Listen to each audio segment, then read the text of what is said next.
بسم اللہ الرحمن الرحیم۔ ابو عوانہ وضاح عسکری نے بیان کیا، ان سے فراس بن یحییٰ نے، ان سے شعبی نے، ان سے مشروق نے اور ان سے عائشہ رضی اللہ عنہا نے کہ نبی کریم صلی اللہ علیہ وسلم کی بعض بیویوں نے آپ صلی اللہ علیہ وسلم سے پوچھا کہ سب سے پہلے ہم میں آخرت میں آپ صلی اللہ علیہ وسلم سے کون جا کر ملے گی؟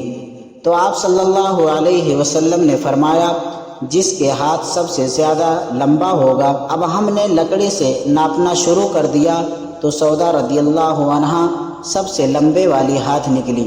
ہم نے بعد میں سمجھا کہ لمبے ہاتھ والی سے آپ صلی اللہ علیہ وسلم کی مراد صدقہ زیادہ کرنے والے سے تھی، اور سودا رضی اللہ عنہا ہم سب سے پہلے نبی کریم صلی اللہ علیہ وسلم سے جا کر ملیں۔ صدقہ کرنا آپ رضی اللہ عنہا کو بہت محبوب تھا۔ صحیح بخاری 1420۔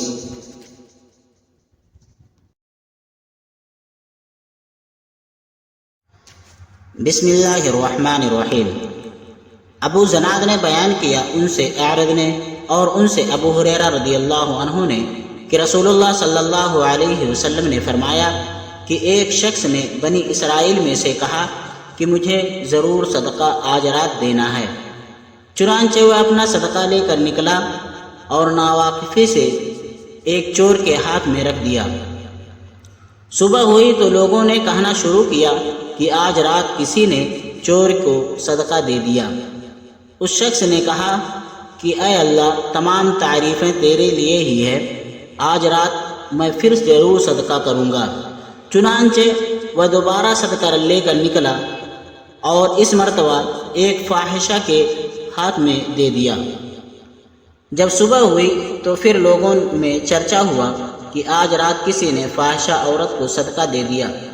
اس شخص نے کہا، اے اللہ، تمام تعریفیں تیرے ہی لیے ہے، میں زانیہ کو اپنا صدقہ دے آیا، اچھا آج رات پھر ضرور صدقہ نکالوں گا۔ چنانچہ اپنا صدقہ لیے ہوئے پھر نکلا اور اس مرتبہ ایک مالدار کے ہاتھ پر رکھ دیا۔ صبح ہوئی تو لوگوں کی زبان پر ذکر تھا کہ آج ایک مالدار کو کسی نے صدقہ دے دیا ہے۔ اس شخص نے کہا کہ اے اللہ، حمد تیرے ہی لیے ہے، میں اپنا صدقہ لاعلمی سے چور، فاحشہ اور مالدار کو دے آیا۔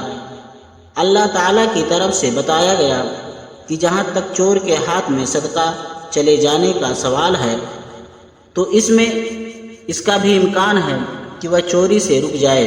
اسی طرح فاحشہ کو صدقہ کا مال مل جانے پر اس کا امکان ہے کہ وہ زنا سے رک جائے، اور مالدار کے ہاتھ میں پڑ جانے کا یہ فائدہ ہے کہ اسے عبرت ہو اور پھر جو اللہ نے اسے دیا ہے وہ خرچ کرے۔